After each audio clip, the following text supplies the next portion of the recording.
वो कट्टरपंथ जो जिससे किसी का नुकसान हो वो गलत है। जिससे देश का नुकसान हो, जिससे समाज का नुकसान हो, जिससे हमारे जो नेशनल फैब्रिक है, जो हमारे देश का जो इकट्ठ है, वो नहीं कमजोर पड़ना चाहिए, वो नहीं टूटना चाहिए। जब आप ये कहते हैं भारत तेरे टुकड़े होंगे, वो रेडिकलाइजेशन बर्दाश्त नहीं है। आप आवाम को आप कैसे भी घुमा दो भेड़ बकरी की तरह, लोग करते आए हैं, यानी ये गलत है लेकिन होता चला है। सरकार को अपनी कम्युनिकेशन स्ट्रेटजी थोड़ी सी ना फॉर्म अप करनी पड़ेगी। ये हर जगह हम लोग फेल होते हैं कम्युनिकेशन स्ट्रेटजी, हमारे कम्युनिकेशन इज वेरी बैड। अभी नुपुर शर्मा के केस के बाद आप देखिए, क्लियर केस ऑफ मिसकम्युनिकेशन। हम ये रिस्पॉन्सिबिलिटी लेते हैं, लोगों को बताते रहते हैं कि पीएफआई क्या करती है, उसके कतर से क्या लिंक है और टर्की से क्या लिंक है, हम ये सारी चीज़ें डिस्कस करते हैं। नसाब पाकिस्तानी है, लेकिन इंडियन मुजाहिदीन के तो जितने भी मॉड्यूल्स हैं, दरभंगा मॉड्यूल, ये मधुबनी मॉड्यूल, ये मॉड्यूल, ये सारे मॉड्यूल कहाँ के थे? इंडिया के ही मॉड्यूल्स थे ना। पाकिस्तानी टेररिस्ट ने इंडियन आर्मी के सामने सरेंडर करा और जब उसका इंट्रोगेशन हुआ उसने बोला कि मुझे पाकिस्तान से ये मोटिवेट करके भेजा था कि इंडियन आर्मी कश्मीर में मुसलमानों को नमाज नहीं पढ़ने देती। लेकिन कश्मीर में ये भी हुआ है कि जब माँ ने अपने बच्चे को पुकारा और बोला बेटा हथियार डाल दे, तो आतंकवादी ने हथियार डाल दिए फौज के सामने और चुपचाप आ गया। वो उनके यहाँ नेशनलिज्म जो है, उनके यहाँ नेशनलिज्म सिर्फ 3 चीज़ों से आती है। एक मजहब के नाम पे आती है, एक क्रिकेट के नाम पे आती है, तीसरा कश्मीर के नाम पे आती है। डी रेडिकलाइज करना जो है ना, वो घर में जिस ने कहा वो माँ बाप कर सकते हैं। लेकिन फिर क्वेश्चन ये उठता है, जब माएँ ये हो जो कहे कि मेरे 10 बच्चे भी कुर्बान हैं, मुझे अफसोस है कि मेरा एक ही बेटा गया है, तो फिर अब क्या करेंगे? आज का जो मुस्लिम यूथ है वो तो उनको सुन ही नहीं रहा, वो तो इसरार अहमद को सुन रहा है, वो जाकिर नाइक को सुन रहा है। 370 और 35 से 1990 में हट जाना चाहिए। जब कश्मीरी पंडित वहां से निकाले जा रहे थे, वो टाइम था 370 हटने का। आपको पता है आपने भारत के खिलाफ कुछ बोला और आप फॉरेनर हैं, डॉक्टर जयशंकर आपका एनकाउंटर वहीं पर कर देगा पब्लिक। हमने वो भी दिन देखे हैं कश्मीर में जब सीआरपीएफ के जवानों को पकड़ करके थप्पड़ मारते थे। ये चेंज हुआ है ना, तो अब इज्जत भी करेंगे, अब रिस्पेक्ट करेंगे। कहते हैं ना हमको चाहिए फुल इज्जत, तो वो फुल इज्जत अब मिल रही है। जय हिंद दोस्तों, मैं हूं मेजर गौरवारी और आप देख रहे हैं डीओ न्यूज। लाइक करिए, सब्सक्राइब करिए और बेल आइकन दबाना बिल्कुल भी मत भूलिएगा। जय हिंद दोस्तों, डीओ न्यूज पे आपका स्वागत है। आज चर्चा का विषय है कट्टरपंथ। कट्टरपंथ पे चर्चा करने के लिए हमारे साथ मेजर गौरव आ रहे हैं और वैभव सिंह, आप दोनों का स्वागत है हमारे चैनल पे।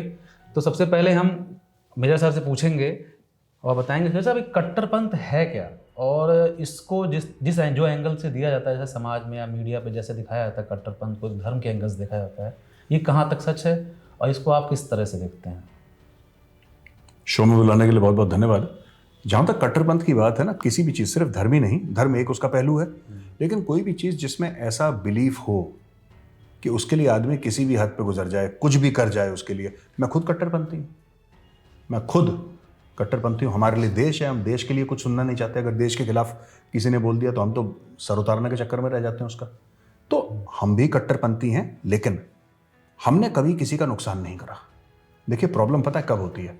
जब आप इसको कंट्रोल नहीं कर पाते, राइट? और फिर जैसे चीनी है, चीनी एक चम्मच लीजिए तब ठीक है, जब 4-4 चम्मच चीनी डालेंगे फिर डायबिटीज होगी आपको। तो ये वैसे ही है, ये एक बीमारी भी है और अगर कंट्रोल करें तो जुनून भी है। मेरे जो आपने मीडिया की बात करी कि भाई मीडिया में कट्टरपंथी जो धर्म से जोड़ता है, धर्म से जुड़ी भी कट्टरपंथी। हर मीडिया नहीं, कुछ लोग धर्म के एंगल से देखते हैं या फिर जो समाज है जिस तरह से देखता है। नहीं बिल्कुल, आप बिल्कुल ठीक कह रहे हैं संदीप कि जिस तरीके से धर्म या समाज की बात है, कट्टरपंथी देखिए ऐसा होता है ना कि आप जब ये बोलें कि मैं आपकी बात सुनने को तैयार ही नहीं हूं चाहे कुछ हो जाए, जो मेरी कट्टरपंथी है ज्यादती मेजर गौरव आर्या की, मैं सुनने को तैयार हूं। मैं आपको उदाहरण देता हूं। अभी धर्म वर्म से परे होकर, ठीक है, अब जैसे मैं I feel very very strongly about my country, मतलब मैं बहुत ज्यादा, मेरा एक ओवरराइडिंग पैशन है। 1962 की जंग हम लोग हारे थे चीनियों से, ठीक है। 1962 की जंग हमारी किताबों में भी यही पढ़ाया जाता है, फौज में भी हमें यही बताया, सब जगह यही बताया। ये पाकिस्तानियों जैसा बावला नहीं होना कि झूठ बोलो कि किसी की साजिश थी। साजिश नहीं थी, साजिश कोई नहीं थी। 1962 में किसी ने हमारे साथ साजिश नहीं करी। अगर वो जंग हारे तो हारे, जीतो जी, कहानी खत्म। अब यही चीज अगर पाकिस्तानी कहता, नहीं साहब इसमें यहूद और हनूद की साजिश है, इसकी साजिश है, हिंदू ने साजिश कर दी, यहूदियों ने कर दी, अमेरिकन ने कर दी, वो 4 साजिशों का आपको एक पैनकेक बना के खिला देता। हम ऐसी कोई साजिश की बात नहीं करते। राइट? वो मानसिक बीमारी है जो पाकिस्तान में है। That is a mental illness. हम सच बोल रहे हैं, लेकिन हम प्यार करते हैं अपने वतन से। हम इस तरीके से कट्टर हैं, एक नंबर के कट्टर, 100%। There is my country is the ultimate for me, और इसके लिए मुझे जो कर गुजरना होगा वो कम है। वैभव जी, आपका क्या विचार है कट्टरपंथ को लेकर? देखिए, मैं जो मेरे सामने कहा मैं उसे 100% एग्री करता हूँ कि रेडिकलाइजेशन, लेकिन रेडिकलाइजेशन देखिए बात यह है कि जैसे सर ने कहा कि एक पॉजिटिव रेडिकलाइजेशन भी है जो देश को लेकर के है, अपने समाज को लेकर के, अपनी संस्कृति को लेकर के। भाई आपकी समाज को, आपकी संस्कृति को, आपके देश को भाई आप ही तो बचाएंगे ना। कोई बाहर से नहीं आने वाला जो आपकी कल्चर को और आपकी कंट्री को बचाने वाला है। तो आप जब तक मैं तो कहता हूँ ये जो रेडिकलाइजेशन है ये तो मतलब जुनून के लेवल तक होता है। लेकिन जैसे आप बता रहे हैं नेशनलिज्म, जैसे रैबिड नेशनलिज्म एक वर्ड है उसको कहा, तो क्या वो कट्टरपंथ के दायरे से बाहर है कि उसमें रखते हैं उसको? अब देखिए बात यह है कि आप ये जो लेफ्ट विंग वाले हैं ना, ये बैठे बैठे यही सब काम करते हैं, वो नौकरी चाकरी तो करते नहीं है। भाई आप बैठ करके इस तरह के टर्म्स जो है ना कॉइन करते हैं, रैबिड नेशनलिज्म, टॉक्सिक मैस्कुलिनिटी और पता नहीं कौन कौन से वर्ड्स। मतलब एक आम आदमी जब इन वर्ड्स को सुनता है तो वो सोचता है कि यार मतलब ये क्या बात है। भाई मैं अगर कहते हैं ना कि पहले अगर इनके हिसाब से देखा जाए तो पुरानी तो सारी फिल्में ही बंद हो जानी चाहिए इंडिया में, क्योंकि उसमें तो बात बात पे जो मर्दानी की बात है, मर्द के बच्चे तो बाहर निकल पुरानी फिल्मों के तो डायलॉग्स यही है। हाँ, पिक्चर भी है। हाँ, मर्द के नाम से पिक्चर है, super duper hit blockbuster movie है वो। तो इनके हिसाब से देखिए, इनका एक लेफ्ट विंग वालों का ना एक देखने का एक वर्ल्ड व्यू है इनका। वो दुनिया बिल्कुल इस वास्तविक दुनिया से अलग है। वहां पे हर चीज पॉलिटिकली करेक्ट है उनके हिसाब से। आप किसी को उसके कहते हैं कि अब शी हर कहते हैं, आपका जो भाई आप कॉलम भरते हैं ना फॉर्म, उसमें अपना नाम लिखते हैं, अपना सेक्स मेंशन करते हैं कि भाई मेल है फीमेल है। अब इनके हिसाब से उसमें 15 कैटेगरी होनी चाहिए, ठीक है? मतलब male, female, she, her, he, him, मतलब आप उसमें से क्या है? Sort of male, sort of female, maybe male, maybe female, मतलब आई हैव नॉट लाइक, ठीक है आप जैसे ये होमोसेक्सुअलिटी को वो बहुत एंडोर्स करता है। देखिए मुझे कोई प्रॉब्लम नहीं है, मेरे फ्रेंड्स हैं जो होमोसेक्सुअल्स हैं, आई हैव नो ऑब्जेक्शन। भाई वो मेरे दोस्त हैं, भाई उनको अपना जीवन एक तरीके से जीना चाहते हैं, and I have no business interfering in what somebody is doing in his or her bedroom. मतलब ये मेरा या स्टेट का किसी का काम नहीं है, किसी का लेना देना नहीं है। भाई कौन अपने घर में क्या करता है, कौन किसके साथ अपनी लाइफ गुजारना चाहता है, कौन अपना पार्टनर किसको बनाना चाहता है, that is none of my business. लेकिन आप उसको मेरे ऊपर इंपोज नहीं कर सकते। आप ये नहीं कह सकते कि ये समाज को आप फोर्स करिए कि नहीं, आप इस चीज को आपको ना सिर्फ अप्रूवल देना है, आपको इसको इंडोर्स भी करना है। तुम्हें अच्छा भी लगना चाहिए। हाँ, हाँ, आप ये कहिए कि नहीं आप इसको इंडोर्स करो, मैं इंडोर्स नहीं करूंगा उसको। तो जैसे मैं आपका चैनल देखता हूँ, उसमें कमेंट भी आते हैं, तो क्या आप नहीं कहते कि उग्र राष्ट्रवाद जो है ये कट्टरपंथ है? देखो है, ठीक है, क्या दिक्कत है? मैं वही कह रहा हूं ना कि वो कट्टरपंथ जो जिससे किसी का नुकसान हो वो गलत है। जिससे देश का नुकसान हो, जिससे समाज का नुकसान हो, जिससे हमारे जो नेशनल फैब्रिक है, जो हमारे देश का जो इकट्ठ है, वो नहीं कमजोर पड़ना चाहिए, वो नहीं टूटना चाहिए। जब आप ये कहते हैं भारत तेरे टुकड़े होंगे, वो रेडिकलाइजेशन बर्दाश्त नहीं है। और आप मुझे बताइए कि जब एक मतलब कितना मोटिवेशन चाहिए एक इंसान को कि वो किसी कॉज के लिए अपनी जान दे दे, देश के लिए अपनी जान। इंडिविजुअल के लिए जान देना बड़ा आसान है, आप अपने घर वालों के लिए जान दे दे, कोई बहुत बड़ी बात नहीं है। आप किसी के साथ प्रेम में आप उसके लिए जान दे दीजिए, कोई बड़ी बात नहीं है। लेकिन देश के लिए जान दे देना, समाज के लिए जान दे देना, जिनको आप जानते भी नहीं है। अब मेरे साथ फौजी हैं, आप मुझे बताइए जब ये बॉर्डर पे थे तो जिनके लिए जान दे रहे थे, 140 करोड़ आबादी है इस देश की, कितने लोगों को जानते हैं ये 140 करोड़ में से, लेकिन उनके लिए जान देने के लिए तैयार है। तो ये जो रेडिकलाइजेशन है, सोचिए इनका रेडिकलाइजेशन किस लेवल पे है? अल्ट्रा प्रो मैक्स लेवल पे है रेडिकलाइजेशन। Ultra pro max. जैसे आपसे पूछते हैं, हाँ जी, पूरी की घटना हुई, पुलवामा हुआ, इसके बाद देश में एक राष्ट्रवाद की फीलिंग आई, उसको कुछ लोग कहते हैं उग्र राष्ट्रवाद है।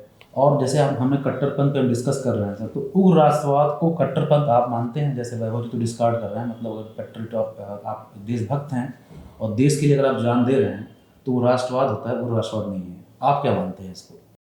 नहीं, मैं अग्री करता हूं। देखो, बात यह है ना कि राष्ट्रवाद आपका 50% 40% नहीं होता, या तो आपका 100% है या आपका 0 है। Nationalism, patriotism is binary, it is either 0 और 1। उसमें ना आप ये नहीं कर सकते कि मैं इतना तक राष्ट्रवाद हूं फिर नहीं होऊंगा, नहीं। या तो आप देश से प्यार करते हैं, ठीक है, मदर है आपकी, ठीक है, आप माँ से प्यार करते हैं, माँ की इज्जत करते हैं। अब ये नहीं कहते कि मैं मंगल को प्यार करूंगा माँ से लेकिन बुध को प्यार नहीं करूंगा, ऐसा थोड़ा ना होता है यार। माँ फिर माँ होती है, ठीक है, और माँ की अगर एक आंख से भी आंसू गिरता है तो फिर लड़के का क्या फर्ज है? लड़के का फर्ज है कि सिंपल सी बात है, वो देश के लिए वही same goes for the country.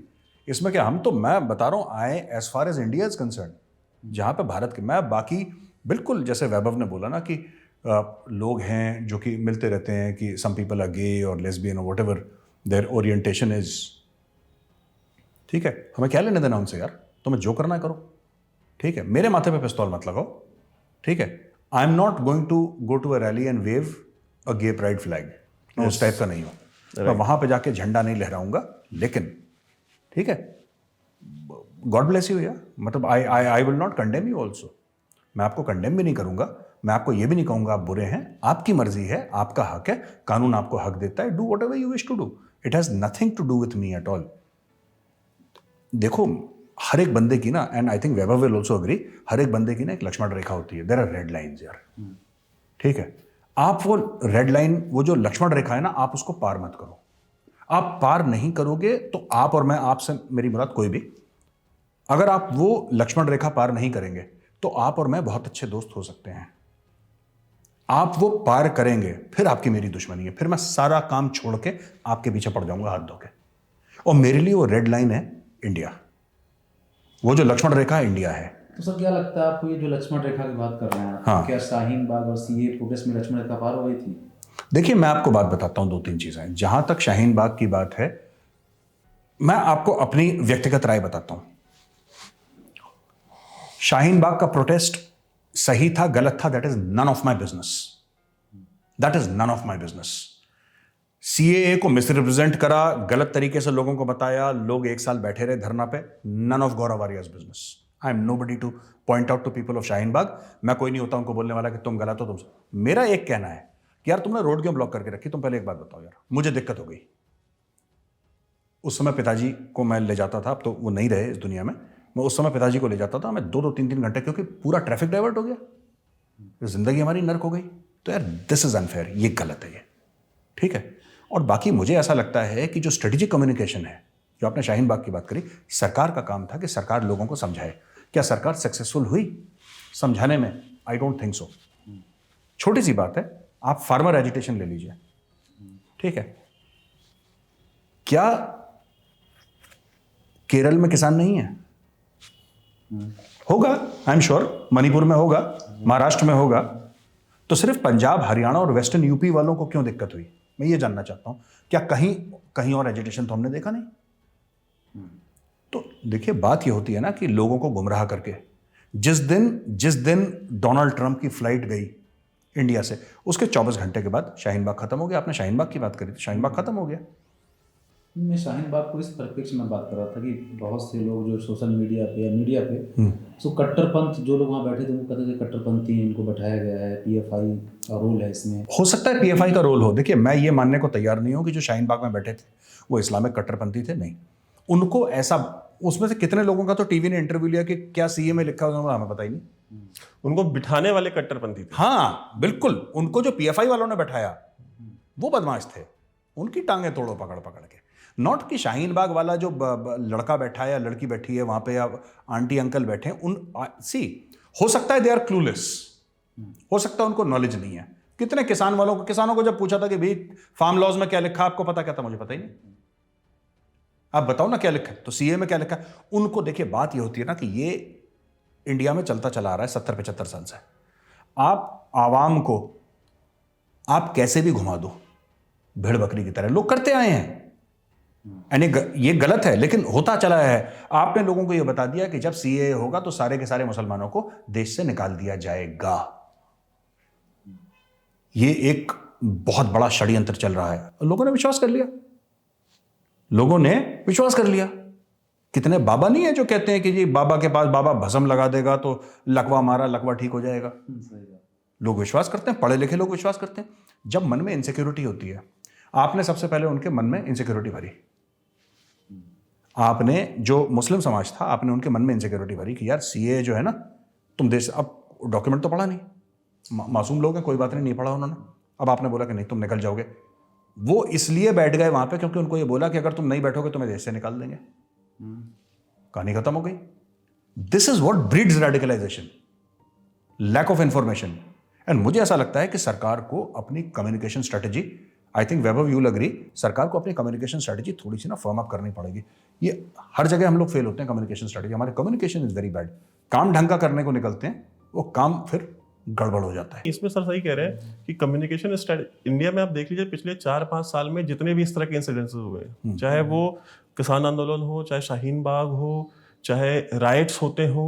अब शाहीन बाग के रिजल्ट में बहुत सारे राइट्स भी तो हुए ना, दिल्ली में भी तो राइट्स हुए, करेक्ट, इनोसेंट लोग मारे गए। और इंडिया में जगह जगह अलग अलग शहरों में राइट्स हुए। अभी नुपुर शर्मा के केस के बाद आप देखिए, clear case of miscommunication. Nupur Sharma ने क्या बोला कि मेरे ख्याल से किसी ने सुना भी नहीं होगा, बिकॉज चैनल ने वो वीडियो डाली भी नहीं थी। उन्होंने कहीं ऑनलाइन प्लेटफॉर्म पे, वो तो लाइव चला था ना, अब वो किसी ने अपने मोबाइल पे शूट करके उसका जो है, ये मेरे ख्याल से कोई फैक्ट चेकर है उसने किया था।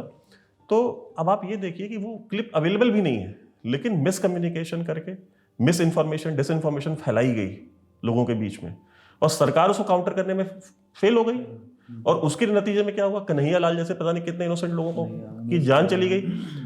इवन जो मुस्लिम समाज से जो लोग प्रोटेस्ट करने बाहर निकले, रायपुर में मैंने देखा, रायपुर में एक बच्चे को जो है पुलिस की गोली लग गई, वो मर गया। तो ये जो जाने जाती हैं, ये जाने किसकी वजह से जाती हैं? जो प्रोटेस्ट होते हैं, इकोनॉमी को नुकसान होता है, बसें जलाते हैं लोग। अच्छा ये आप ये भी देखिए, खुद अपनी प्रॉपर्टी पब्लिक जला रही है। वो बस, मतलब वो बस गौरव हरिया की थोड़ी है, या किसी जो बस चलाने वाला ड्राइवर है उसकी बस थोड़ी है, वो आपकी बस है।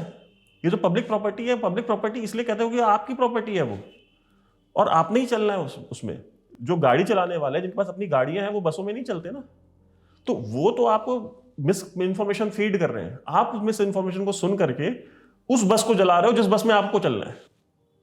आप उस प्रॉपर्टी को नुकसान पहुंचा रहे हो जो आपके काम पे आनी है।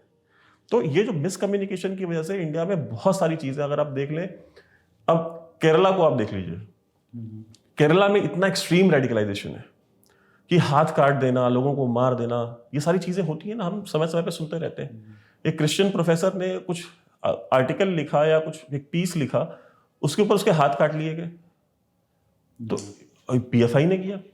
अब ये सरकार की जिम्मेदारी है, सरकार ने कहा कि पीएफआई को बैन करने की बात, तो आप पीएफआई को बैन करिए, आप इस तरह की जितनी ऑर्गेनाइजेशन सबको बैन कीजिए, लेकिन पीएफआई क्या है उसके बारे में इस देश के जो 25 करोड़ 30 करोड़ मुसलमान हैं उनको बताइए तो, कि पीएफआई क्यों बुरी है, पीएफआई क्या करती रही है। ये जिम्मेदारी जो है आप न्यूज चैनल्स के ऊपर, हमारे जैसे कंटेंट क्रिएटर्स के ऊपर या एनालिस्ट के ऊपर आप नहीं डाल सकते कि भाई हम उस चीज को खुद से करें। ठीक है, हम ये रिस्पॉन्सिबिलिटी लेते हैं, लोगों को बताते रहते हैं कि पीएफआई क्या करती है, उसके कतर से क्या लिंक है और टर्की से क्या लिंक है, हम ये सारी चीजें डिस्कस करते हैं।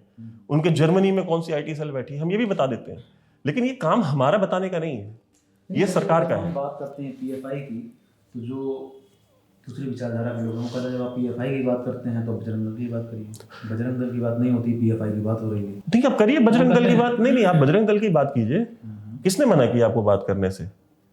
भाई बजरंग दल, लेकिन मुझे आप ये बताइए कि बजरंग दल ने किसका हाथ काटा है? फिर आपको ये भी बताना पड़ेगा। जब आप पीएफआई से आप वो करेंगे, इक्वेट करेंगे किसी ऑर्गेनाइजेशन को, मैं बजरंग दल को डिफेंड नहीं कर रहा हूँ, ना मैं उनका स्पोक्स पर्सन हूँ। मेरे ख्याल से तो बजरंग दल अब खत्म भी हो गई है, उसका कोई, मैं तो विचारधारा, मतलब बजरंग दल जिस विचार से प्रभावित है, क्या वो कट्टरपंथ की निशानी नहीं कहेंगे आप उसको? मतलब कट्टरपंथ नहीं कहेंगे आप? नहीं, देखिए कट्टरपंथ, देखिए जैसे सर ने जब अपने ओपनिंग रिमार्क्स में कहा कि कोई भी विचारधारा जो एक्सट्रीम पे जाती है, ठीक है, तो वो कट्टर तो है ही है, रेडिकल तो है ही है। रेडिकलाइजेशन रेडिकल वर्ड से मिला ना, जब आप रेडिकल आइडियोलॉजी रखते हैं किसी चीज के, या आपकी कमिटमेंट बहुत रेडिकल लेवल पे है किसी कॉज को लेकर के, तो आप रेडिकलाइज्ड हो, मैं उसकी बात नहीं कर रहा हूँ। लेकिन अब हमको ये देखना पड़ेगा कि भाई जो अब आरएसएस का नाम ले लेते हैं लोग, आप मुझे बताइए आरएसएस ने किसके हाथ काटे? आरएसएस तो है ना, मैं नाम ले रहा हूँ आरएसएस का। आरएसएस क्या करती है, वो सुबह शाखा लगाते हैं बेचारे, मोहल्ले मोहल्ले, पार्क में, स्टेडियमों में, वहाँ पे आपको गेम्स खिलाते हैं। और बहुत फेमस इंटरव्यू था बरखा दत्त को दिया था मिलिंद सोमन ने मेरे ख्याल से, तो वो बार बार कोशिश कर रही थी कि मतलब कि कुछ डिमोनाइज किया जाए संघ को कि भी, तो मिलिंद सोमन ने कहा कि भाई मैं तो खुद शाखा गया हूँ बचपन में, तो उन्होंने कहा कि तो आपको ये कि आपसे क्या बात होती थी वहाँ, तो ये सर कि कुछ नहीं, सुबह जाते थे, खेलते कूदते थे, घर आ जाते थे। तो और कभी वो कहीं कैंपिंग वगैरह पे ले जाते थे हमको, तो वहाँ कैंपिंग करते थे, वहाँ पे वो शिविर लगता था, हम लोग रात में अपना वही कैंप फायर वगैरह करते थे और चले आते थे 2-3 दिन रह के कहीं ट्राइबल एरियाज में। तो क्या आपको कभी रेडिकलाइज नहीं किया गया, आपको मुसलमानों के खिलाफ कुछ नहीं? कहा नहीं, ऐसा तो कुछ नहीं सुना मैंने। सो देखिए, आप में से जितने भी व्यूअर्स हैं, इनमें से जितने लोग भी गए होंगे संघ की शाखा में, किसी ने आज तक, मैं बता रहा हूँ, मैं संघ के बहुत सारे लोगों से मिला हूँ, मैं इस बात को कह रहा हूँ, और मुझसे आज तक कभी किसी ने मुसलमानों के विरोध में या उस इस्लामिक आइडियोलॉजी के खिलाफ, मैंने उनके किसी सभा में, उनके किसी समिट में, उनके किसी सम्मेलन में आज तक कुछ नहीं सुना है। और अगर एक लाइन भी होती तो ये इंडिया में जो ये प्रोपेगेंडा करने वाले हैं, जो उसको डिमोनाइज करते हैं, वो अब तक ले आए होते। इन फैक्ट चेकर्स को नहीं मिलती है वो क्लिप्स, सारी क्लिप्स ढूंढ लेते हैं, वो क्लिप नहीं मिलती इनको। कोशिश है, देखिए। तो वही मैं कह रहा हूँ ना, जब एग्जिस्ट नहीं करती तो कहाँ से मिलेगी आपको? सो आप मतलब कहते हैं ना कि आप एप्पल्स एंड ऑरेंजेस को मत मैच कीजिए, वो रेडिकलाइजेशन अलग है, ठीक है? वो देश को तोड़ने की बात करता है, वो लोगों की जान लेने की बात करता है और जान लेता है। इस देश में दंगे हुए या इस देश में बॉम्ब ब्लास्ट हुए और बहुत सारे केसेस थे। इंडियन मुजाहिदीन में जो टेररिस्ट थे वो पाकिस्तानी थे, वो लाहौर से आए थे, कसाब पाकिस्तानी था, लेकिन इंडियन मुजाहिदीन के तो जितने भी मॉड्यूल्स हैं, दरभंगा मॉड्यूल, ये मधुबनी मॉड्यूल, ये मॉड्यूल, ये सारे मॉड्यूल कहाँ के थे? इंडिया के ही मॉड्यूल्स थे ना। ये भटकल ब्रदर्स कहाँ के हैं? इंडियन है। अच्छा सर, एक बताइए, जैसे कभी कश्मीर की बात होती है, सबसे ज़्यादा रेडिकलाइजेशन की बात कश्मीर को लेकर होती है कि वहाँ के यूथ जो है रेडिकलाइज्ड हो रहे हैं या हो गए हैं, या फिर जो ऐसे स्टेप लेता है किसी को मारना है, खुद को सुसाइड बॉम्ब करना, ये तो एक्सट्रीम लेवल ऑफ रेडिकलाइजेशन होगा। तो जैसे कश्मीर में क्या वो सही में रेडिकलाइज्ड हैं, या फिर जैसा आपने बताया कि उनको गलत इन्फॉर्मेशन दी जा रही है इसलिए वो ऐसा व्यवहार? लेकिन सर, अगर मान लीजिए गलत इन्फॉर्मेशन भी दी जा रही है तो क्या कोई खुद को मार लेगा? मैं आपको बताता हूं, कश्मीर पे मैं थोड़ी देर में आऊंगा, पहले मैं आपको एग्जांपल देता हूं। एक पाकिस्तानी टेररिस्ट ने इंडियन आर्मी के सामने सरेंडर करा, और जब उसका इंट्रोगेशन हुआ उसने बोला कि मुझे पाकिस्तान से ये मोटिवेट करके भेजा था कि इंडियन आर्मी कश्मीर में मुसलमानों को नमाज नहीं पढ़ने देती। उसको ऐसा पाकिस्तान में बताया था, तो उसको बड़ा गुस्सा आया, वो लड़ने आ गया। वो जंगल में छुप रहा था, तो जंगल के बगल में गांव था, मस्जिद था, उसने खूब आज़ानें सुनी दिन में 5 बार। वो परेशान हो गया, फिर उसको पता लगा कि हाफिज सईद वगैरह सब चूरन गिलाते हैं, पहले सब झूठ बोलते हैं। But the fact of the matter है, अगर उसने आज़ान नहीं सुनी होती तो अटैक कर देता कहीं ना कहीं। कश्मीर में जो हो रहा है ना, देखिए मैं आपको बताता हूँ, इसका लाइन ऑफ कंट्रोल से सीधा साधा रिश्ता है आज की तारीख में, आज के परिप्रेक्ष्य में। पहले कुछ और था। पहले जो कश्मीर में रेडिकलाइजेशन हुआ था वो पाकिस्तान ने करवाया था। That was a fall out of the first Afghan जिहाद, जो 79 से 89 के बीच में अफगानिस्तान में हुआ था, जिसने पाकिस्तान में पैसे खाए और CIA से पैसे लिए और वहाँ पे मुजाहिदीन क्रिएट करे, जिसके फॉल आउट से तालिबान भी क्रिएट हुआ और ब्ला ब्ला ब्ला 10 किस्म की चीज़ें हुई। अब आप उनको ज़रा मूव कर लीजिए कश्मीर में। आपने कश्मीर की बात करी, हाल फिलहाल में जब से इंटरनेट आया है तो इंडियन आर्मी ने क्या करा कि इंटरनेट से उसका कोई लेना देना नहीं था इंडियन आर्मी के एक्शन का। इंडियन आर्मी ने लाइन ऑफ कंट्रोल, क्योंकि इन्फिल्ट्रेशन होता था पाकिस्तान से, इंडियन आर्मी ने वहां पे फेंस बना दिया। वो फेंस बना दिया, वहां पे फ्लड लाइट लग गई, वहां पे ड्रोन है, वहां पे मोशन सेंसर है, वहां पे लेजर है, वहां पे पेट्रोल जाते हैं। इंडियन आर्मी ने इतना, वो 750 तकरीबन किलोमीटर लाइन ऑफ कंट्रोल है हमारी पाकिस्तान के साथ, 750 मोटा मोटी। इंडियन आर्मी ने उसको, जिसको हिंदी में कहते हैं ना, सील पैक कर दिया पूरा। अब वहां से आना मुश्किल हो गया, नामुमकिन तो नहीं बोलूंगा, लेकिन वहां से आना बहुत मुश्किल हो गया, बहुत मुश्किल हो गया यहां पे। अब क्या होता है, कभी कभी बर्फ फेंस ले जाती है या बर्फ गिर गई, तो कई चीजें ऐसी होती हैं, प्राकृतिक चीजें होती हैं जिससे 100% नहीं हो सकता, लेकिन आना कम हो गया। पाकिस्तान ने क्या करा, पाकिस्तान ने इंटरनेट का इस्तेमाल करके, जैसे वैभव ने नाम लिया भटकल ब्रदर्स का, ठीक है, आदिल अहमद डर जो सुसाइड बॉम्बर था पुलवामा वाला, वो लोकल कश्मीरी था, वो तो पाकिस्तानी नहीं था। तो आदिल अहमद डर को किसने रेडिकलाइज करा? अब देखिए, मैं आपको किस्सा सुनाता हूं। कश्मीर के 2 एग्जाम्पल हैं बड़े फेमस। उससे बोला कि साहब आप क्यों सुसाइड बॉम्बर बने? कि मुझे थप्पड़ मारा था सिक्योरिटी फोर्सेस ने। आदिल अहमद डर को सिक्योरिटी फोर्सेस ने कई साल पहले थप्पड़ मारा, उसको इतना बुरा लगा कि उसने 40 लोगों की जान ले ली, RDX 80-100 किलो लेके सुसाइड बॉम्बर बन गया। ये झूठी बातें हैं ये, क्योंकि थप्पड़ तो उमर फयाज को भी पड़ा था और वो आर्मी में जाके अफसर बन गया। ठीक है, डंडे मुझे भी पड़े थे पुलिस से। हाँ, गलती से पड़ गए, भागते भागते मेरे पैर पे मारा। और जब मुझे डंडे पड़े थे ना पुलिस से, डंडे मतलब 1-2 पड़े थे ऐसे, तब मेरे पिताजी DGP थे मध्य प्रदेश के, और DGP साहब के बेटे को मध्य प्रदेश पुलिस ने सिकाई कर दी अच्छी तरह, उनको पता ही नहीं कौन है। और जबकि मेरी को गलती नहीं थी, मैं भीड़ में फंस गया। हो गया, हो जाता है कभी, इट्स हो। ये सब झूठी बातें हैं कि साहब ऐसा हो गया, उसको बुरा लग गया। नहीं, what is happening in Kashmir is hardcore Islamic radicalization. हमें समझना पड़ेगा, ठीक है। और PFI वाले, मैं बता रहा हूं, बच्चे हैं छोटे छोटे जिनका इस्तेमाल किया जा रहा है। नहीं, वो बच्चे हैं उनके, मतलब मैं कश्मीर से कंपेयर करके बच्चे बोल रहा हूं, हैं तो वो भी वाजिबुल कत्ल पूरे, उनको भी निपटाना चाहिए। लेकिन कश्मीर के सामने, कश्मीर में जो रेडिकलाइजेशन हो गया है भाई साहब, उसके सामने PFI वाले बच्चे हैं। लोग PFI करते हैं। कश्मीर में जो हो रहा है ना, जो ISI ने वहां पे रेडिकलाइज कर रखा है इंटरनेट को यूज करके, जमातुल इस्लामी को यूज करके। भाई एक खास पॉलिटिकल पार्टी है जिसका मैं नाम नहीं लूंगा, बिकॉज उस पॉलिटिकल पार्टी की जो हेड है, दे ब्लॉक्ड मी ऑन ट्विटर।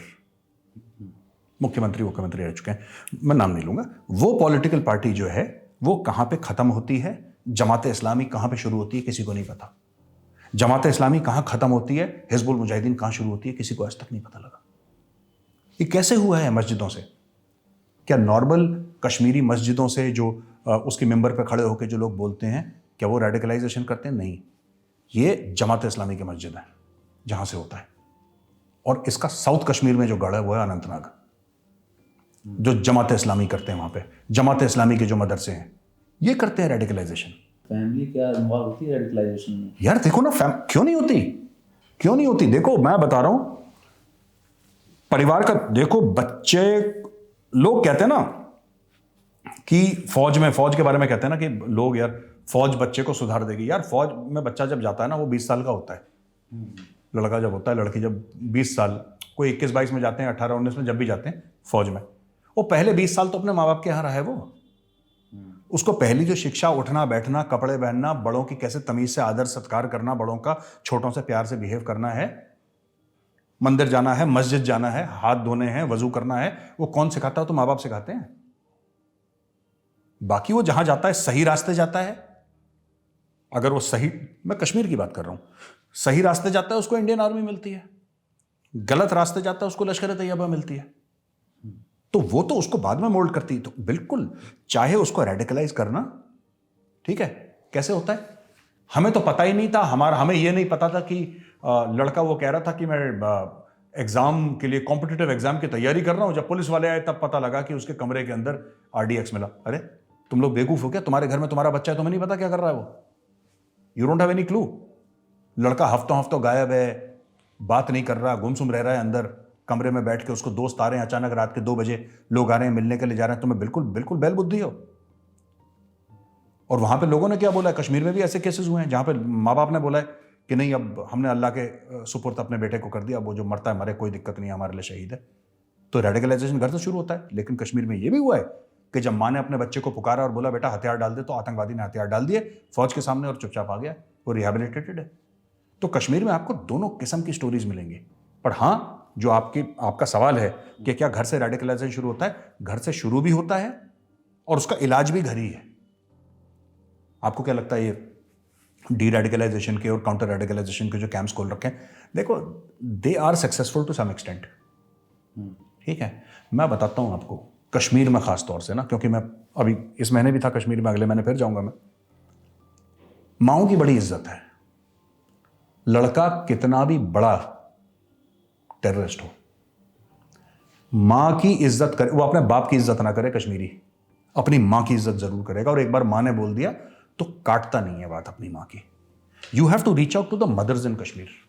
चाबी वहां पे है यार। जो कश्मीरी, तो अब हिंदू तो रहे नहीं वहां पे, बहुत कम है, जो कश्मीरी मुसलमान है ना, उसकी मां बोलेगी ना, वो अपनी मां की बात नहीं टालेगा, वो मां की बात मान लेगा, चाहे एक बार बाप को अपने इग्नोर कर दे। You have to reach out to the mothers. Radicalisation वहां से आपको, मैं ये नहीं कह रहा कि माएँ रेडिकलाइज कर रही हैं, मैं कह रहा हूं mothers can help in counter radicalisation and de radicalisation in Kashmir. चाबी माओ के पास है, क्योंकि कश्मीरी जो मुस्लिम लड़का है, अगर वो किसी की सुनता है तो अपनी मां की सुनता, वरना वो किसी की नहीं सुनता। तो वैभव जी आपसे बात करते हैं। जैसे मेरा मानना है कंटेम्प्रेरी इस टाइम पे धर्म और इंटरनेट दो सबसे पावरफुल थिंग है। कोई nothing is more powerful than this.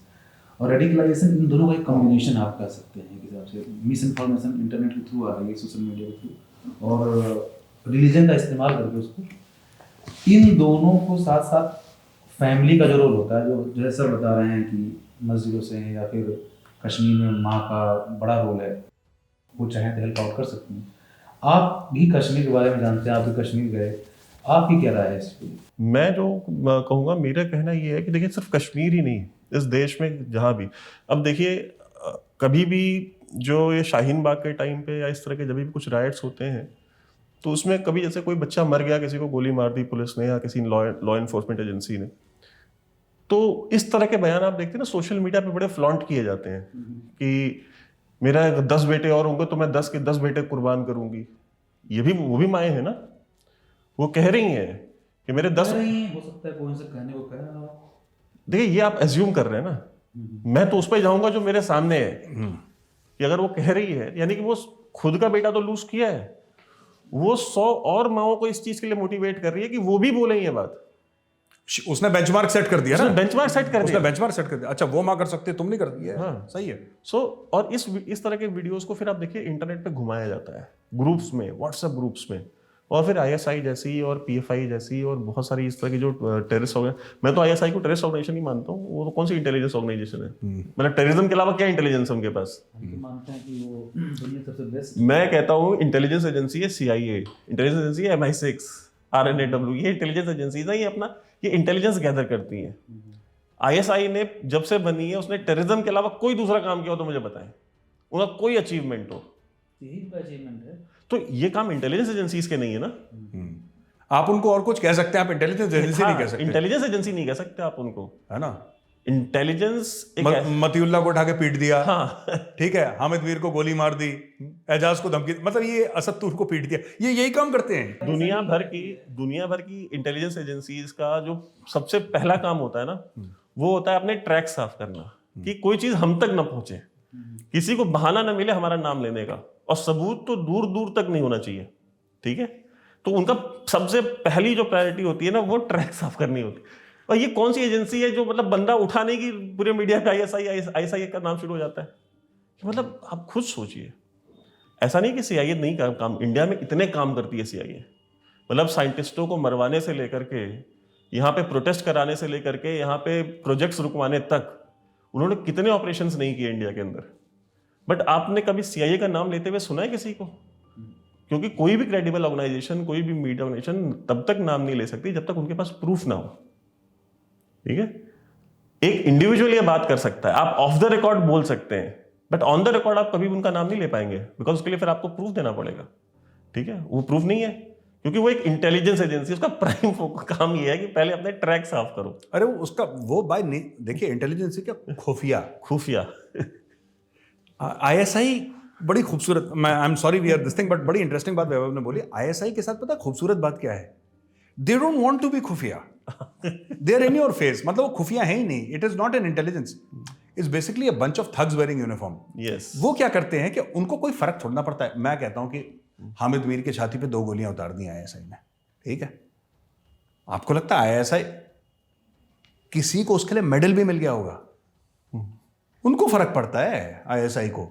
ISI वाले देखो, ISI का जितना भी ऑपरेशंस हैं 90%, ठीक है, मैं बता रहा हूं आपको, और ये बात बड़ी जिम्मेदारी के साथ कह रहा हूं, 10% भारत के खिलाफ है, 90% अपने लोगों के खिलाफ है।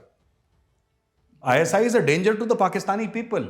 इंडिया तो खैर क्या डेंजर होगा उनको तो कुछ पता ही नहीं है, हर समय खुद ही सरप्राइज हो जाते हैं और कहते हैं नंबर 1 एजेंसी है। They are a danger to themselves. अभी अनवर मकसूद जो है, हाँ। वो बहुत फेमस राइटर है पाकिस्तान के, और लोगों ने देखा भी होगा सो यूट्यूब वगैरह पे।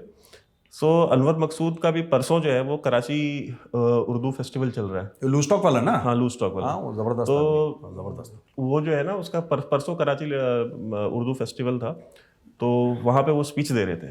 तो उस स्पीच में उन्होंने बताया कि वो किस्सा सुना रहे थे पाकिस्तान का पिछले 70-75 साल का, कि भाई पाकिस्तान, बिकॉज उन्होंने कहा कि मैं पाकिस्तान से 7 साल बड़ा उम्र में। तो मैं आपको बताता हूँ, पाकिस्तान को मैंने पैदा होते हुए भी देखा है, बड़ा होते हुए भी देखा है, और उसके अंजाम तक जाते हुए भी देख रहा हूँ। तो उन्होंने बताया कि वो कहानी सुना रहे थे, कहे कि नए आर्मी चीफ बने जनरल आसिम मुनीर, सैयद आसिम मुनीर शाह। तो कहे कि उनके पड़ोसी ने बताया कि वो बड़े अच्छे आदमी थे, उनके रिश्तेदारों ने बताया कि बड़े सीधे साधे और हाफिजुल कुरान हैं, और बड़ी तारीफ़ें करी उनकी। फिर उनके एक पड़ोसी से मीडिया ने पूछा तो कहा कि जी बचपन में हमारे साथ गिल्ली डंडा खेला करते थे, तो गिल्ली हमारे पास रह गई, डंडा उनके पास है। सो ये पाकिस्तान की, and he has been chief of ISI and MI both. तो आप सोचिए कि जब आपके यहाँ पे, मतलब अगर मैं आप किसी से इंडिया में पूछ लूँ कि रॉ का चीफ कौन है, तो बिना गूगल किए कोई बता भी नहीं पाएगा। ठीक है, किसी इंडिया में नहीं पता, मतलब बाहर तो आप छोड़ दो, मुझे खुद नहीं पता, अभी बात करते करते अभी आपने डिस्कशन में पहले बताया। तो वही मैं कह रहा हूँ कि it is supposed to be खुफिया ना? It is supposed to be खुफिया। CIA का कौन है डायरेक्टर, कभी आगे आगे आपको ऑफ द कफ नहीं पता लगा। पाकिस्तान जब तक में वो किताब ना लिखे, जब तक वो किताब न लिखे तब तक पाकिस्तान में तो डेली ISI चीफ अखबारों की सुर्खियां बना रहता है। उसकी अपॉइंटमेंट न्यूज होती है, उसकी अपॉइंटमेंट न्यूज होती है, DG ISPR की अपॉइंटमेंट न्यूज होती है। ISI चीफ तो बहुत बड़ी चीज है, 2 स्टार जनरल की न्यूज, फ्रंट पेज न्यूज, और उनका आना भी न्यूज होती है, और उनका जाना भी न्यूज होती है, जाना भी न्यूज होती है। अच्छा, हम लोग पॉइंट पे इससे आते हैं सर। जैसे आपने बताया कश्मीर में ISI का रोल है रेडिकलाइजेशन में, तो अगर उनका पेनिट्रेशन इतना ज़्यादा है कि वो फैमिली में अंदर अगर कर रहे हैं, तो इसका आप क्या लगता है सोल्यूशन क्या है, हमें कैसे इसको काउंटर करेंगे? देखिए काउंटर तो हो रहा है। अब आप देखिए ना, जो आज सिचुएशन है कश्मीर में, क्या आज से 5 साल पहले थी? लेकिन क्या उससे 5 साल पहले थी? फिर आप उससे भी 5 साल पीछे जाइए, तो अगर आप देखें तो सिचुएशन बेटर हुई है। आप पिछले 5 साल पहले वाली सिचुएशन से भी कंपेयर करेंगे तो आपको जमीन आसमान का अंतर मिलेगा। लेकिन जो टारगेटेड किलिंग हो रही है कश्मीरी पंडित, उसके बारे में क्या कहेंगे? देखिए टारगेटेड किलिंग तो है, लेकिन अब पाकिस्तान तो विल नेवर अलाउ कि इस तरह के इश्यूज जो है वो सेटल डाउन हो। कश्मीर में उन्होंने अपना पूरा मुल्क बैंकरप्सी के दिहाने पे लाके खड़ा कर दिया कश्मीर के लिए। आप ये देखिए, उन्होंने आज ये न्यूज है कि पाकिस्तान आज बैंकरप्ट हो रहा है, कल बैंकरप्ट हो रहा है, 1 हफ्ते बाद हो रहा है, यही न्यूज है ना। वो तो लिस्ट FATF और वो इस सिचुएशन में किस वजह से आए हैं? सिर्फ कश्मीर ऑब्सेशन के चक्कर में, और कोई दूसरा रीजन नहीं है। क्योंकि पूरा नैरेटिव ही कश्मीर से बना है ना उनका। हाँ, वो उनके यहाँ नेशनलिज्म जो है, उनके यहाँ नेशनलिज्म सिर्फ 3 चीजों से आती है। एक मजहब के नाम पे आती है, एक क्रिकेट के नाम पे आती है, तीसरा कश्मीर के नाम पे आती है, और वो इन तीनों को नहीं छोड़ना चाहते। तो आप देखिए ना, पाकिस्तान के पास चौथी कोई चीज नहीं है उस देश को इकट्ठा रखने की। एक मजहब के नाम पे जोड़ के रखते हैं, एक कश्मीर के नाम पे जोड़ के रखते हैं, क्रिकेट के नाम पे जोड़ के रखते हैं। तो कश्मीर को वो इतना जल्दी तो नहीं लेट डाउन करने, लेकिन आप सिचुएशन देखिए कितनी बेटर हुई है। ठीक है, वो एक इक्का दुक्का केसेस होते हैं टारगेटेड किलिंग्स के, लेकिन आज से 5 साल पहले कितने हो रहे थे? वो दिन लोग क्यों भूल जाते हैं? जब कश्मीर में कैलेंडर अनाउंस होता था हड़तालों का, हड़ताल का कैलेंडर निकलता था, हुर्रियत वाले जो है निकालते थे कि साल में 365 में से ये 300-325 दिन हड़ताल रहेगी, और वो विंडो जो ओपन करते थे वो सिर्फ ये जो टूरिज्म वाला जो टाइम होता है गर्मियों का, बस वो विंडो वो देते थे कि लोकल सपोर्ट भी हमारे पास होना चाहिए, क्योंकि इंडस्ट्री तो जो है कश्मीर में वो टूरिज्म ही है, लोगों का घर चलता है टूरिज्म पे। सो ये जो विंडो वो छोड़ते थे सिर्फ उसके लिए, अदरवाइज वो 365 दिन हड़ताल रखते, कश्मीरी खाए भी ना मर जाए, उनको कोई फर्क नहीं पड़ता। तो रेडिकलाइजेशन जो है ना, मजहब बहुत बड़ा फैक्टर होता है और बहुत लीथल होता है। जब आप धर्म के नाम पे किसी को रेडिकलाइज कर दें तो उसका डी रेडिकलाइजेशन बड़ा मुश्किल है, और वो सिर्फ जैसे रेडिकलाइजेशन शुरू भी घर से होता है, सर ने कहा, और खत्म भी घर पे ही होगा। सरकार नहीं कर सकती कि डी रेडिकलाइज किसी को, गवर्नमेंट का कोई रोल नहीं। सरकार नहीं कर सकती डी रेडिकलाइज, लोगों को सुधार सकती है। जैसे पुलिस है, पुलिस को आप दे दीजिए किसी को बहुत रेडिकलाइज बंदा हो, पुलिस 24-48 घंटे में ठीक करके दे देगी, बट डी रेडिकलाइज नहीं कर पाएगी वो ये कर देगी कि मतलब खौफ बिठा देगी कि वो रेडिकलाइजेशन उसके अंदर ही रहेगा, फिर उसको एक्सप्रेस नहीं करेगा वो, तो सबसे लेकिन वो रेडिकलाइज्ड होगा। डी रेडिकलाइज करना जो है ना, वो घर में जिस तरह ने कहा वो माँ बाप कर सकते हैं, लेकिन फिर क्वेश्चन ये उठता है जब माएँ ये हो जो कहे कि मेरे 10 बच्चे भी कुर्बान है, मुझे अफसोस है कि मेरा एक ही बेटा गया है, तो फिर अब क्या करेंगे? ये चैलेंज है। वो चैलेंज, वही सोल्यूशन है उसका सल्यूशन देखिए, उसका सल्यूशन ये है कि जो सोसाइटी एट लार्ज है, जो मौलवी है, जो मुफ्ती हैं, यहाँ पे सरकारों को ये करना चाहिए कि जैसे हाल ही में आपने देखा होगा national security advisor Ajit Doval साहब, उन्होंने 1-2 मीटिंग्स की, जितने भी माइनॉरिटी के रिलीजियस फिगर्स थे उसमें देवबंद वाले भी, बरेलवी भी, जितने भी मकतब फिक्र के लोग हैं, क्योंकि बस इस्लाम के अंदर भी 70-72 फिरके हैं, उन सब फिरकों के जो बड़े बड़े जो आलिम थे उनको बुलाया गया, उनके साथ मीटिंग करी, उनको बोला कि भाई आप जाइए और अपने यूथ के टच में आइए, क्योंकि आपका यूथ अब आपसे इंस्पायर हो ही नहीं रहा है, वो तो मोटिवेट हो रहा है टर्की और कतर और वहां से। इसका मतलब है कि आप फेल हो रहे हैं, वो आपको सुन नहीं रहा। मैं अभी अब देख रहा था, अब एक प्रीचर है बहुत फेमस पाकिस्तान के, आप देखिए डॉक्टर इसरार अहमद नाम है उनका, मर गए, जो ऑफ हो गए, हाईली रेडिकलाइज्ड,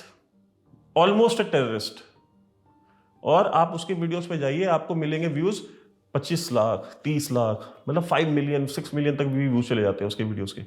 यूट्यूब ने उसका चैनल डिलीट कर दिया, ऑफिशियल चैनल उड़ा दिया यूट्यूब ने कि यार, अमेरिका ने ऑब्जेक्शन किया था कि यार ये हाईली, इसको सुन करके लोग रेडिकलाइज हो रहे हैं और टेररिस्ट बॉम्ब ब्लास्ट कर रहे हैं, तो यूट्यूब ने अभी 6 महीने पहले उसका चैनल डिलीट किया।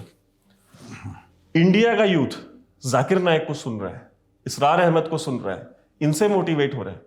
और आप वहीं चले जाइए, जो देवबंद के जो आपको प्रिंसिपल मिल जाएंगे या देवबंद के जनरल सेक्रेटरी या चीफ हैं, मैं नाम नहीं लेता, उनका मैं एक दिन देख रहा था सर, उनके वीडियोस में 30,000 40,000 व्यूज है। अब कहने को भाई वो स्पोक्स पर्सन है इंडियन मुस्लिम्स के, लेकिन जो आज का जो मुस्लिम यूथ है वो तो उनको सुन ही नहीं रहा, वो तो इसरार अहमद को सुन रहा है, वो जाकिर नाइक को सुन रहा है। तो इसका मतलब है ना कि आप फेल हो गए ना उनके साथ कम्युनिकेट करने में, आप पेट्रोल पंप लेने में लग गए, आप ठेके लेने में लग गए, आप टिकट लेने में लग गए पार्टियों के, वक्फ की जमीन लेने में, आप फतवे इशू करने में बिजी थे कि इस पार्टी को वोट देना है, कि भाई जामा मस्जिद का ये फतवा निकला है कि भाई इस पार्टी को वोट दो। तो आप जब इन कामों में लग गए थे, उस वक्त जब आप ये काम कर रहे थे, तो वो जो है ना सॉफ्ट पावर जो आपकी थी वो कहीं और जा रही थी, वो जा चुकी है, वापस नहीं आ सकती वो। तो ये एक समस्या है। तो बेसिकली क्या करना चाहिए, इसका जो आप सोल्यूशन की बात कर रहे हैं ना, इसका सोल्यूशन ये है कि ये जो लीडरशिप है, रिलीजियस लीडरशिप जो है, रिलीजियस लीडरशिप को ऑन बोर्ड ले। और उनको ऑन बोर्ड लेने का मतलब ये नहीं कि आप उनका अपीसमेंट करना चालू कर दें, जो पिछली सरकारों ने किया है, उनको पेट्रोल पंप देना शुरू कर दें और उनको पर्क्स एंड प्रिविलेजेस देना शुरू कर दें। आप उनको कॉस्ट बताइए, भाई देखिए अगर आप कम्युनिकेट नहीं करेंगे तो फिर उसकी ये कॉस्ट है। आपके मदरसे का बच्चा आपसे इंस्पायर ना होकर के अगर इसरार अहमद से इंस्पायर होकर कोई काम करता है, तो फिर आपको उसका भुगतान आपको भी करना पड़ेगा। There will be a cost to pay. आपको ये चीज देखिए, रेडिकल जो विचारधारा है इसका समाधान या तो प्यार है या तो फिर मार है, बीच वाली चीज नहीं है। बीच वाला आप कुछ नहीं कर सकते। अगर प्यार से समझते हैं ठीक है, वरना फिर आप उसके खिलाफ हार्ड स्टेप्स लीजिए। और ये सरकार को भी मैं कहता हूं कि आप लेवरेज मत दीजिए। तो जैसे आप ये जो हिंदू धर्म में जो हिंदू कट्टरपंथ जिसको कहा जाता है, देखिए आप बार बार हिंदू कट्टरपंथ कहते हैं, मतलब मुझे आप बताइए ना कि हिंदू कट्टरपंथ अगर है तो हिंदू कट्टरपंथ में कौन सा जो है लश्कर जंगवी है, कौन सा लश्कर तैयबा है, कौन सा जैश ए मोहम्मद है, आर्म्ड ग्रुप जिसके पास AK-47 हो। जरा मुझे एक बताइए आप। क्या भाई राकेश मारिया जो ऑपरेशन लीड कर रहे थे 26/11 का, उसमें उन्होंने लिखा कि कसाब जो था वो हाथ में कलावा बांधा हुआ था, मतलब बांध के अगर वो मर जाता तो उसको यही रंग दिया जाता कि हिंदू। देखिए वो तो सबको पता है, वो प्री प्लान एक जैद हामिद नाम का एक लाल टोपी है पाकिस्तान में। लाल टोपी, हाँ उसको लाल टोपी बोलते हैं।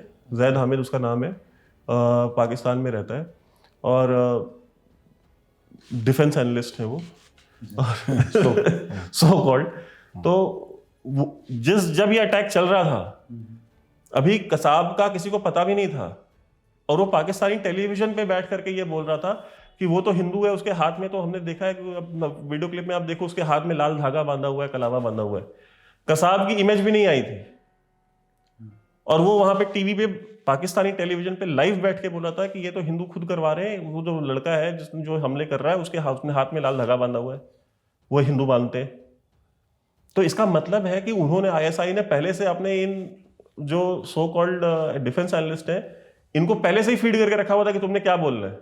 गलती ये कर दी, उसने समय से पहले बोल दिया, 2 दिन बाद बोला होता तो ठीक था। इंडिया में भी बुक लॉन्च हुई, कोई 1-2 फिल्म के डायरेक्टर हैं, नाम नहीं लूंगा उनका, और 1-2 पॉलिटिशियन थे, उन्होंने बुक भी लॉन्च की इस पे।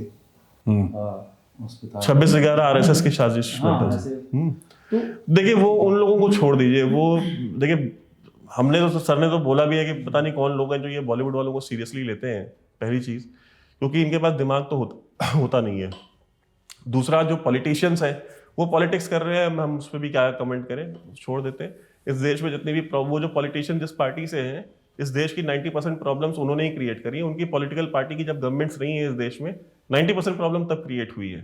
तो समाधान कहाँ है? मतलब फैमिली समाधान है? या तो फैमिली समाधान है या तो डंडा समाधान है, 2 ही समाधान है, तीसरा कोई समाधान नहीं है। सरकार क्या करती है? सरकार एक तो पहला जो सर ने बताया, मिसकम्युनिकेशन, कम्युनिकेट नहीं कर पाती, कम्युनिकेशन स्ट्रेटजी नहीं है। दूसरा सबसे बड़ी समस्या ये है कि पहले आप उनको छूट देते हैं, आप सोचते हैं कि ये सुधर के घर आ जाएंगे, वो आते नहीं है। फिर तीसरा आप ये करते हैं कि फिर आप हाफ हार्टेड एफर्ट्स डालते हैं। हाफ हार्टेड एफर्ट्स मत डालिए, आप ऐसे लोगों को, आप उनको मौका जरूर दीजिए वापस आने का, लेकिन उनके सामने आप क्लियर ऑप्शन रखिए और इस काम को थोड़ा स्पीड अप कीजिए, जल्दी कीजिए। आपको 25 साल नहीं लगने चाहिए, 30 साल कश्मीर की प्रॉब्लम को सॉल्व करने के लिए। 370 और 35 से 1990 में हट जाना चाहिए था। जब कश्मीरी पंडित वहां से निकाले जा रहे थे, वो टाइम था 370 हटने का। आपने 30 साल लगाए उसको हटाने में, ये चीज गलत है। आप जो भी कर रहे हैं उसको जल्दी कीजिए और पक्का काम कीजिए, कच्चा काम करना बंद कीजिए। मेरा साहब आपका एक बड़ा फेमस कोट है, गद्दारी की सजा मौत है। जब बुरहान वानी को मारा गया था तब आपने टीवी शो पे दिया था, और बड़ा चला भी था कि मतलब गद्दारी की सजा मौत है। तो आपको नहीं लगता कि क्या बुरहान वानी को हम फैमिली को, अगर उसको फैमिली को हम मैनेज करते तो वो वापस आ जाता? मारना जरूरी था उसको? उसके बाप का भी सर कोट है। हाँ, वो बुरहान वानी तो मार वाले कॉलम में था। वो वैभव ने 2 कॉलम बनाया ना, प्यार और मार, उसका डे 1 से मार वाला कॉलम था, तो उसको तो मरना था ही। खैर, और वो ठीक मारा गया, अच्छा मारा गया वो। देखिए ना, 2-3 चीज़ें हैं, मैं आपको बताता हूँ। गद्दारी की सज़ा मौत थी, है और रहेगी, उसमें कोई शक नहीं। मुझे पहले था ना, आज है ना, कल रहेगा। I just want to wrap up my thoughts further to what Vaibhav said ना। यार देखो, ऐसा है, जो रेडिकलाइजेशन हो रहा है, ठीक है, सबसे पहले तो हमें ये समझना पड़ेगा, हमें उसको बताना पड़ेगा कि वो है क्या। आप अगर रेडिकलाइजेशन की बात करेंगे, लोग बोलेंगे आप कम्युनल हैं, आपके मुंह पे कम्युनल होने का थप्पड़ मार देंगे, आप डर के मारे नाम नहीं लेंगे। सबसे पहले आपको समझाना पड़ेगा कि कश्मीर में या केरल में क्या हो रहा है, क्यों केरल के बच्चे जो हैं या लड़के जो हैं, लड़कियां जो हैं, वो इस्लामिक स्टेट के लिए लड़ने के लिए सीरिया जा रहे हैं थ्रू टर्की। क्यों जा रहे हैं? उनको क्या मिल रहा है? केरला में तो आप कहते हैं 100% एजुकेशन है, everybody is educated in Kerala, everybody can read and right. 3 hours बोलते हैं ना, रीडिंग, राइटिंग एंड अरिथमेटिक, तो तीनों है वहां पे। फिर क्या दिक्कत है? बात यह है कि सिर्फ education is not the problem. एक overall whole of nation approach होनी चाहिए रेडिकलाइजेशन के साथ डील करने के लिए, and you must call a spade. What is happening in Kashmir and Kerala is Islamic radicalisation. आप किसी के मुंह पर बोल रहे हैं साहब तुम कम्युनल हो, तुम इस्लामोफोबिया फैलाते हो, जो भी है XYZ, जो सच है आपको बोलना पड़ेगा। दूसरे लेवल पे आपको जो कश्मीर में लोग हैं, आपको कश्मीर में लोगों के साथ एंगेज करना पड़ेगा। मैं बता रहा हूं आपको, जो कश्मीर में प्रॉब्लम है, ये जब तक आप आम लोगों के साथ एंगेज नहीं करेंगे कभी सॉल्व नहीं होगी। आज से 100 साल के बाद ये एक, जिसको कहते हैं रिश्ता हुआ घाव, जो कि ज़ियाउल हक चाहता था, डेथ बाय 1000 कट्स, उसका एम ही ये था, ये रिश्ता हुआ घाव तब भी रहेगा।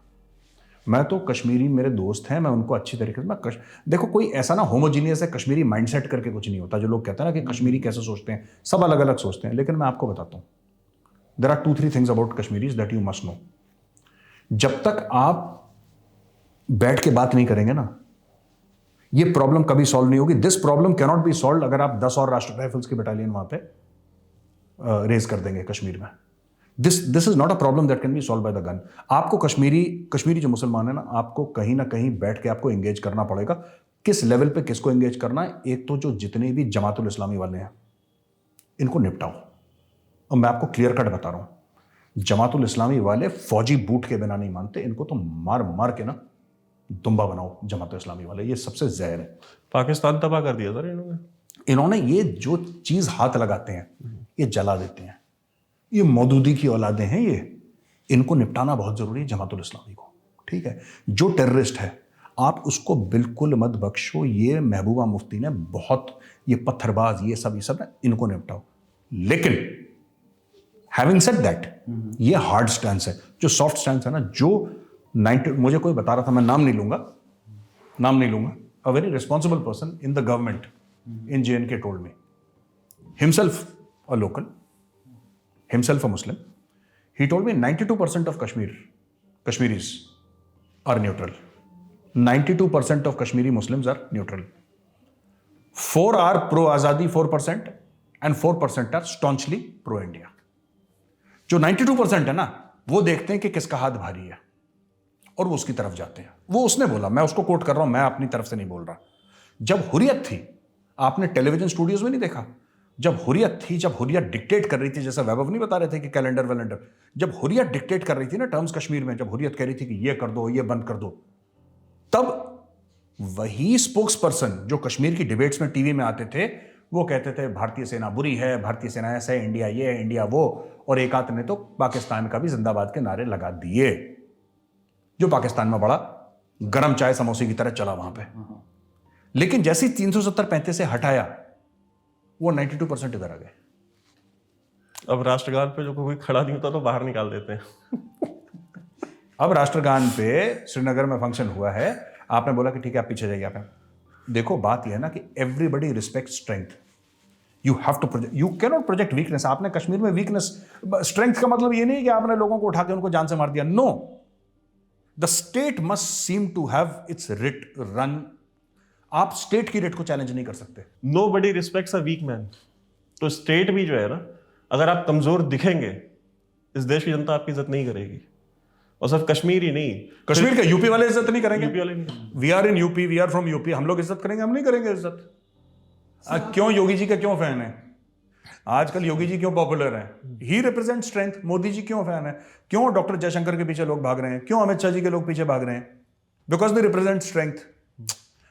आपको पता है, आपने भारत के खिलाफ कुछ बोला और आप फॉरेनर हैं, डॉक्टर जयशंकर आपका एनकाउंटर वहीं पर कर देगा पब्लिकली। आपको पता है, लोगों को ये पता, people love strength, you have to project strength. America के डराने धमकाने के बाद भी इंडिया ने रशिया से तेल लेना था, लिया। इंडिया ने कहा कि भाई हमारा नेशनल इंटरेस्ट है, हम अपने देश की जनता का नेशनल इंटरेस्ट देखेंगे ना। हाँ बिल्कुल बिल्कुल, ठीक है। अब जो लोग कहते हैं कि तेल बड़ा महंगा है, I don't want to get political, लेकिन लोग तेल कहते हैं ना कि तेल इतना महंगा हो गया, तेल इतना महंगा हो गया। जरा पता तो करें ना, यूरोप में तेल का क्या रेट है, 1 लीटर पेट्रोल का रेट यूरोप में क्या चल रहा है, यूएस में क्या चल रहा है, बाकी दुनिया में क्या है, पाकिस्तान में क्या चल रहा है, जरा आस पड़ोस में भी देख। तो ये सारी चीजें, ये देखिए रियलिटीज है। इंडिया ने कहा कि नहीं, इंडिया अड़ गया, हम लेंगे। तो दुनिया में इंडिया की इज्जत बढ़ी कि दुनिया को ये लगा कि यार ये अमेरिका के सामने भी खड़े हो जाते हैं, ये यूरोपियन यूनियन के सामने भी खड़े हो जाते हैं। और अमेरिका में बैठ करके इस स्टांस को डॉक्टर जयशंकर ने डिफेंड किया। करेक्ट। तो ये जो है ना, ये आपकी स्ट्रेंथ दिखाती है। उसी तरीके से अगर एक पुलिस वाला है, आप पुलिस वाला देख लेते हो चौराहे पे और आपने हेलमेट नहीं लगाया हो, तो आप गाड़ी मोड़ करके लौट जाते हो। वीडियोस आते हैं ना सोशल मीडिया पे, लड़के जो है वो देखते हैं पुलिस वाला है तो घूम जाके भाग जाते हैं। क्यों डरते हैं? डरते हैं इसलिए जाते हैं। अगर वो डर नहीं होगा पुलिस वाले का, तो उसके सामने से जाएंगे, तो कॉलर भी पकड़ लेंगे। और हमने वो भी दिन देखे हैं कश्मीर में जब सीआरपीएफ के जवानों को पकड़ करके थप्पड़ मारते थे ये। अभी भी अब देख करके, अब सीआरपीएफ वालों को देख के पेशाब निकल जाता है। ये चेंज हुआ है ना, तो अब इज्जत भी करेंगे, अब रिस्पेक्ट करेंगे। कहते हैं ना, हमको चाहिए फुल इज्जत, तो वो फुल इज्जत अब मिल रही है। अब सल्यूट भी करते हैं और वीडियोस वायरल होते हैं कि सीआरपीएफ की और आर्मी की गाड़ी जाती है, सल्यूट करते हुए फोटोज आती हैं, वीडियोस आती हैं। तो बिना डर के, सर आप अपने दोहा भी एक बार डिफेंस ऑफिस में सुनाया था, वो रामायण का, बिना न माना जल्द जल गए 3 दिन बीत, बोले राम सकोप तब भाई बन होए न प्रीत। यस। तो बिना भय के तो प्रीत नहीं, तो भगवान राम बोल के चले गए। अब आप बताओ ना। कश्मीर से बहुत सारे लड़के IAS बनते हैं, जैसे एक शाह फैजल हैं जो अभी वापस उनको इंडक्ट किया गया है, और ऐसे 2-3 खिलाड़ी हैं। क्या इनको रोल मॉडल बना के वहाँ के यूथ को नहीं वो कर सकते हैं? ऐसे गवर्नमेंट नहीं कर सकती कि इनको रोल मॉडल बनाए, ये लोग कम्युनिकेट करें जाके लोकल से, और इनको प्रमोट करें कि आप जाइए कश्मीरियों से बात करिए, जो रेडिकलाइज हो रहे हैं उनको डी रेडिकलाइज करने एक रास्ता ये भी तो हो सकता है मेरे। हो सकता है। मैं आपको एक बात बताता हूँ, ये जो आपने नाम लिया ना, 1-2 लोगों का, आपने शाह फैजल का नाम लिया है sir. Shah Faesal topped IAS, okay. हम लोग उस समय देखते थे काफ़ी। Shah Faisal did not top the IAS because of the government or the situation. He topped in spite of the government. Kashmir में शाह फैजल और भी एक और लड़का था ना, अतर खान कुछ ऐसी नाम। प्रॉपर बाद में नीचे की लिस्ट में भी और बहुत सारे हाँ, बहुत सारे हैं। देखिए, उमरान मलिक है सर, लेटेस्ट फास्ट बॉलर। हाँ, वो कश्मीरी नहीं है, वो तो जम्मू का है, उमरान ना। यार मैं बता रहा हूँ कि एक्चुअली क्या है कि कश्मीर में ना हर चीज़ ज़्यादा मुश्किल है because of the situation. Everything is more difficult for a Kashmiri, everything. जो आप, it is a mindset issue also. ये कभी विस्तार में अलग प्रोग्राम करेंगे जो साइकोलॉजी है। मैं तो बहुत जाता हूँ, लोकल्स के बीच में बैठता उठता हूँ, राइट। बट मैं जो कहता हूँ, जो शाह फैजल ने अचीव करा है, जो और लोगों ने अचीव करा है ना, दैट इज़ नॉट सिंपली कि उसने IAS टॉप कर दिया। उसमें सिर्फ ये बात नहीं कि शाह फैजल ने IAS टॉप कर दिया, that is not the point. उसका जो अचीवमेंट है वो IAS टॉप करने से कहीं ज़्यादा है। और आप बिल्कुल ठीक कह रहे हैं कि he must be put up as a role model, not just to the kids in Kashmir, he must be put up as a role model. मैं होता तो मैं बोलता ना कि ये IAS ठीक है, IAS में आपको अपना वो मिलती रहेगी। You go to Harvard, you go to Stanford, आप देश में मत आओ, you be outside, you talk to Ivy League colleges, you represent India। मतलब these people are brilliant यार, मतलब ऐसे, मतलब brilliant दिमाग है, बहुत outstanding दिमाग है, and they are, yes, definitely they are role models। Umar Fayaz role model है यार। उमर फयाज किसका रोल मॉडल नहीं है? उमर फयाज, राइफलमैन औरंगजेब, दो ही was not Kashmiri, he was a Gujar from Jammu, तो वो किसका रोल मॉडल नहीं है? शाह फैजल किसका रोल मॉडल नहीं है? सो ये रोल मॉडल्स हैं आपको। वो लड़की है, वो नाम भूल गया उसका, जो कश्मीरी लड़की है जो ताइक्वांडो करती है, वो नाम ही भूल गया मैं उसका। वो that this thing, very very humble, very very very very kind, down to earth. उसका इंटरव्यू में देख रहा था, वेरी हम्बल।